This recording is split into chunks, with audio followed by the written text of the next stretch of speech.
इमाम मुस्लिम रहमतुल्लाह अलैह ने यहाँ 6 वज़्ज़ाइन के नामों का खुलकर ऐलान फरमाया है, जिन पर तमाम मुहद्दिसीन ने या अक्सर मुहद्दिसीन ने हदीसें घड़ने का इल्ज़ाम लगाया है।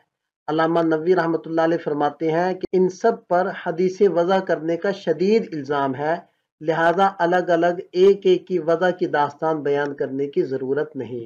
कुछ नाम यह है, पहला है अबू जाफर अब्दुल्ला बिन मिसवर मदाइनी, जो मदाइन की तरफ मंसूब है, बड़ा कज़्ज़ाब झूठा था, हदीसें घड़ता था। दूसरा है अमर बिन खालिद वास्ती, शहर वासित की तरफ मंसूब है, इब्ने माजा का रावी है, बड़ा कज़्ज़ाब और झूठा था। और तीसरा है अब्दुल कुद्दूस शामी, शाम की तरफ मंसूब है, इब्ने हब्बान ने तसरीह की है कि अब्दुल कुद्दूस कज़्ज़ाब था, हदीसें घड़ता था।